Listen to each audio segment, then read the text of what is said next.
শুভ সন্ধ্যা guys, দেখো আজকে নিয়ে আসলাম একটা দারুণ স্বাদের রান্না। একদম কচি চাল কুমড়া দিয়ে ইলিশ মাছের মাথা দিয়ে রান্না করছি। ভিডিওটা তোমরা দেখো, আশা করি ভিডিওটা ভালো লাগবে।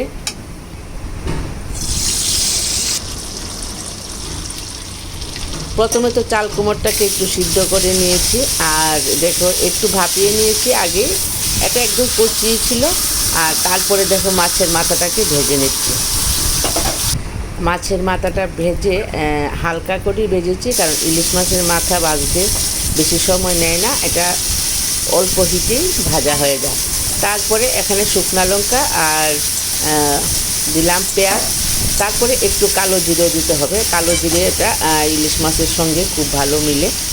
আর ইলিশ মাছের মাথা বা ইলিশ মাছ দিয়ে কোনো কিছু রান্না করলে বিশেষত আমরা কালো জিরা ফোড়ন দিয়ে রান্নাটা করি। এবার পেঁয়াজটা দেখো ভালো করে কষিয়ে নিচ্ছি। কষাতে কষাতে যখন একটু লাল হয়ে গেছে তখন দিয়ে দিলাম কালো জিরেটা। কালো জিরেটা দিয়ে একটু নেড়ে চেড়ে আস্তে আস্তে সব দিয়ে দিলাম। আর পেঁয়াজটা একটু ভাজা করে নেওয়া বেশ রান্নাটা ভালোই হয়। মাছের রান্নার মধ্যে একটু পেঁয়াজ দিলে ভালো হয়, আর ইলিশ মাছের রান্নাতে পেঁয়াজ না দিলেও হয়। হ্যাঁ, আর এখনে একটু নেড়ে নিচ্ছি, একটু জিরে দিয়েছি, যেটা দিয়ে আর একটু নেড়ে নেব।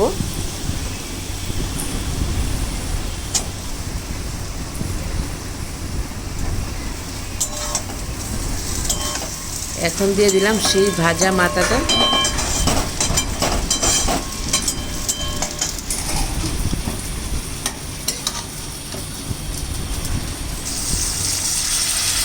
এবার দিয়ে দেব সেই ভাপিয়ে রাখা চাল কুমড়াটা।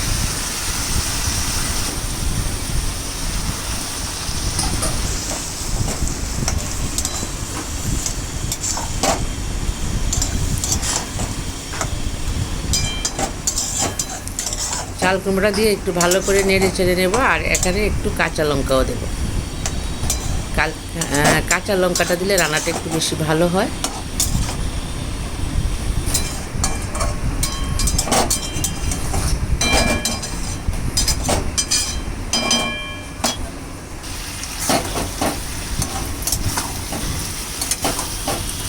এবার চাল কুমড়া আর মাছের মাথাটা পুরোটা ভাঙিনি, এটার মধ্যে সিদ্ধ হয়ে যাবে। আর এই সিদ্ধটা আর থেকে যে সেন্টটা বেরোবে এবং স্বাদটা বেরোবে, সেটা দিয়েই মাছের মাথাটা থেকে যে স্বাদটা বেরোবে সেটা দিয়ে চাল কুমড়াটা ভীষণ টেস্ট আসবে।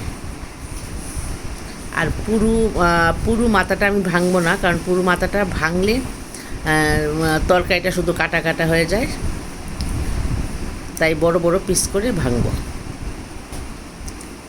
দেখো এইটুকুই যা ভাঙ্গা হয়েছে, এইটুকুই, আমি আর ভাঙবো না।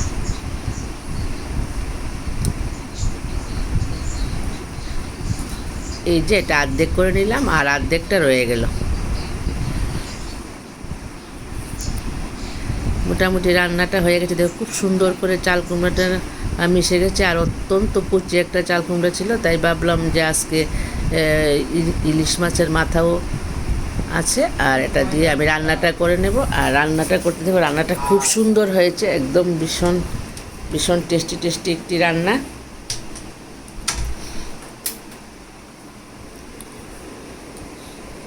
ভীষণ স্বাদের রান্না। যার ভালো লাগে সেই মাথার টুকরোগুলি খাবে। আমরা মানুষ আছি চারজনের মধ্যে যাদের ভালো লাগে তারা খাবে।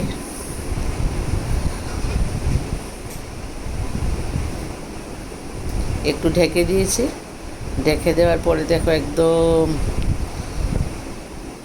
কি সুন্দর কালার হয়ে গেছে।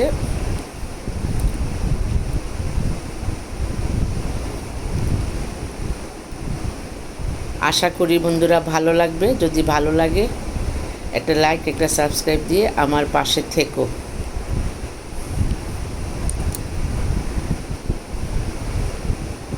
এবার তরকারিটা নামিয়ে নিলাম। বাই, আবার দেখা হবে নেক্সট ভিডিওতে।